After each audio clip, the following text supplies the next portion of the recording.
And we're back. Another Tuesday night, another preview show. This week, UFC on ESPN 34. Vicente Luque versus Bilal Muhammad is the main event.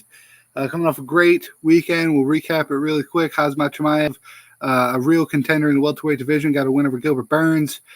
Aljamain Sterling retained his bantamweight title over Petr Yan. Rightfully so. A lot of people are saying he lost round one. He 100% won round one. And then Alexander Volkanovski completely dismantled the Korean Zombie. The Korean Zombie is contemplating retirement after that fight. Very sad to see, but everybody retained their titles, and Khamzat Chimaev is a real threat in the welterweight division. Vicente Luque Bilal Muhammad is going to be a great one in the welterweight division. Luque is currently on a 4-fight winning streak right now.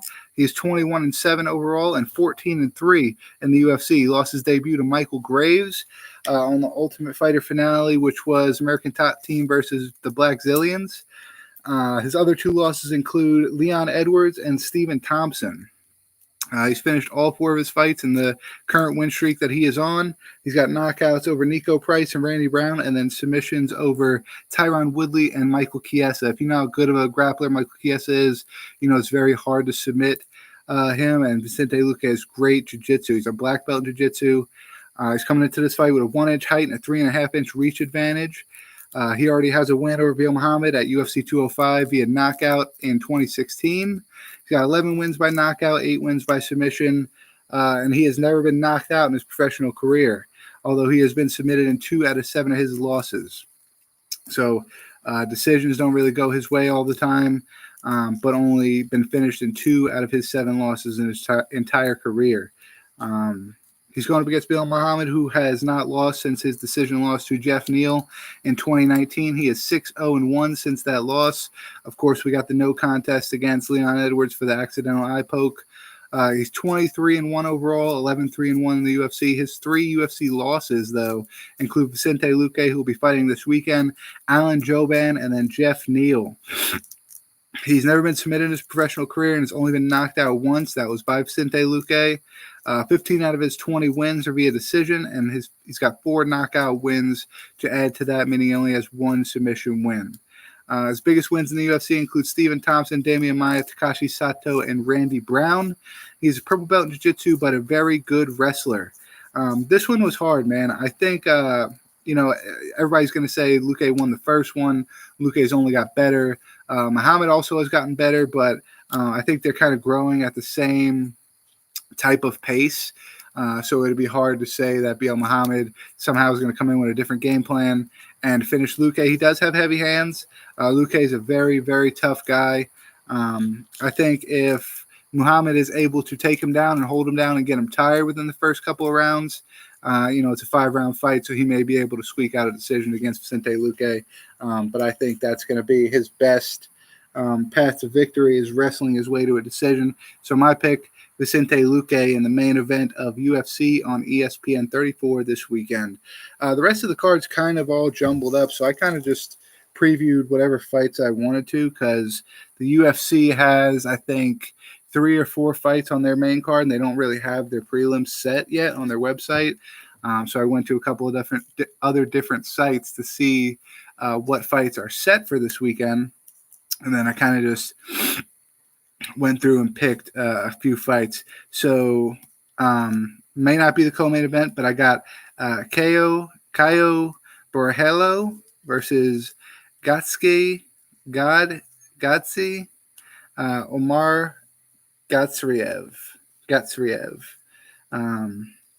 Borrello is 10-1 in his professional career, with his only loss being to João Carvalho in his second professional fight in 2015.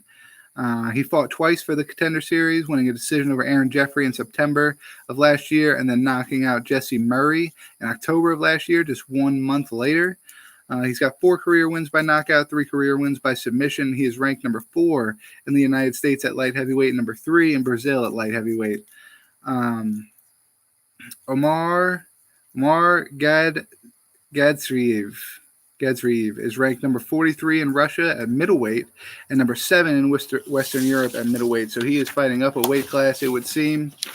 He is 13-0, won his contract with a submission win over JC Silva on the Contender Series in October. Same card as Brahillo. He has 8 wins by knockout, 3 wins by submission. Has a win in 2019 over Matheus Sosa Kempe. That was declared a win because of his opponent's refusal to fight in the middle of the fight. So, not very common, but sometimes, and in this case especially, it looked like in the middle of the round, I forget what the word specifically is, but they have a word for it, where if you don't engage and you kind of just, what's his name's brother did it one time, where he just laid down. The referee kept telling him to get up, and he just had his hands behind his head and laid there, and they had to call the fight. So apparently that's happened with him once. Dominant wrestler. I'm going to go with murder in his name, Omar Gadziev. Mera Bueno Silva versus Wu Yanan is also another fight that I predicted here. Silva is 7-2-1 as a professional, 2-2-1 in the UFC.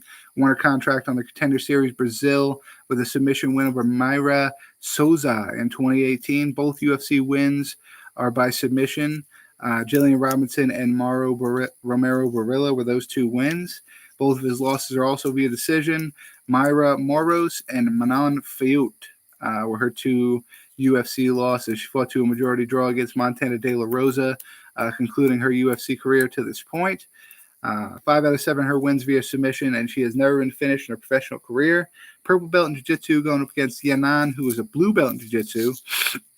Yanan is 12-4 with a UFC record of 1-3. She got a submission win over Lauren Mueller, and then decision losses to Gina Mazzani, Mizuko Ione by split decision, and then Jocelyn Edwards again by unanimous decision in her return to bantamweight this past January.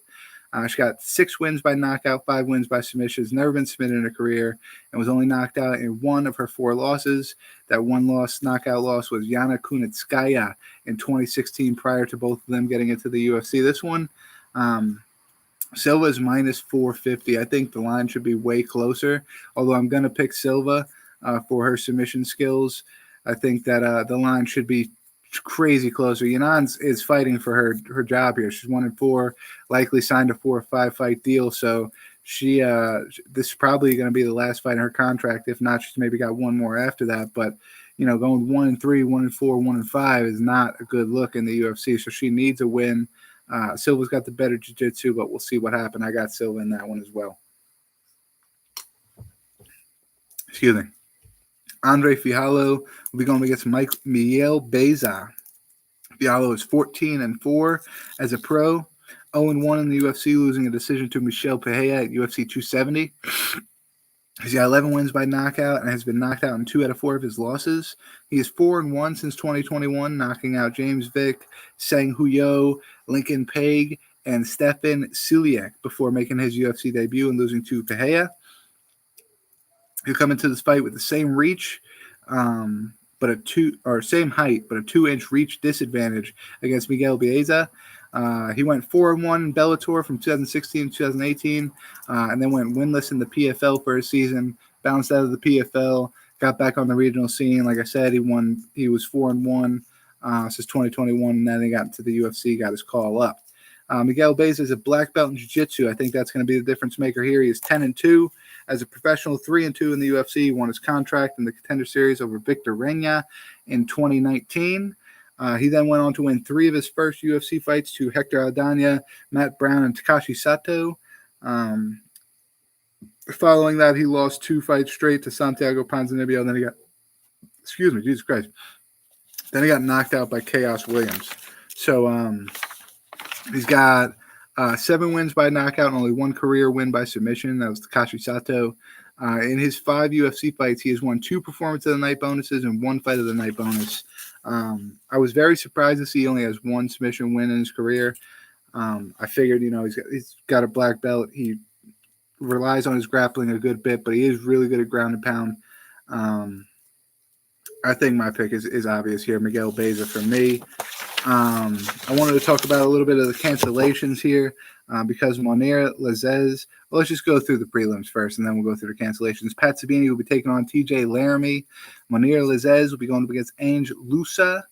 Devin Clark will be going up against William Knight. Lena Landsberg fighting Paney Kizad.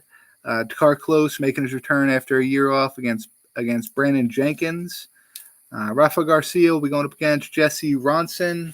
Chris Barnett, one of the most electrifying heavyweights in the division, going up against Martin Boudet. Trey Ogden on short notice against Jordan Levitt. Sam Hughes going up against Estelle Nunez. And then finally, Helia Etling will be fighting Kevin Kroom. There was 4 different replacements on this card. Beza was originally supposed to fight Diego Lima. He retired. They got Fiala to replace him. TJ Laramie was supposed to be fighting Melsek Badassarian. But Badassarian withdrew from that fight. He was replaced by Sabini. Lizez originally set to fight Elizio Zaleski dos Santos, but he was just replaced just the other day or today or yesterday by Angelusa, who just recently fought on the PFL Challenger Series last week. So 1 week after his Challenger Series fight, he will fight for the UFC against Moner Lizez. And then Jordan Levitt was originally supposed to fight Victor Martinez. He is being replaced by Trey Ogden. Great fights coming up this weekend. I want to just take one look into the future really quick. And then we're going to wrap this up. April 23rd, we got Amanda Lemos versus Jessica Andrade. Tanner Boser versus Alexander Romanov. Damn, I'm stuttering a lot tonight, huh? That's a good fight card. It's definitely a fight night. Jordan Wright, Roman Kopylov, Louis Cosi versus Preston Parsons is going to be a good one. Who else we got on here? Tyson Pedro Ike Villanueva. That's also a really good fight right there. Damir Hadzvek versus Steve Garcia. These were all definitely fight night fighters all fighting. And then we got 3 fight nights coming up, and then May 7th we're going to do UFC 274, which is Oliveira versus Gaethje in Phoenix, Arizona. A lot to look forward to. Like I said, I think we still have one more preview video next week. And then the 26th, will be the week of the NFL draft. So we will be putting out our first BBQ Pit football content and doing a live mock draft for the NFL there. We'll see you next Tuesday. Stay barbecue. You guys know what it is. Holla at me. Follow the socials. Hit up Swift Fox on Twitch, bitch.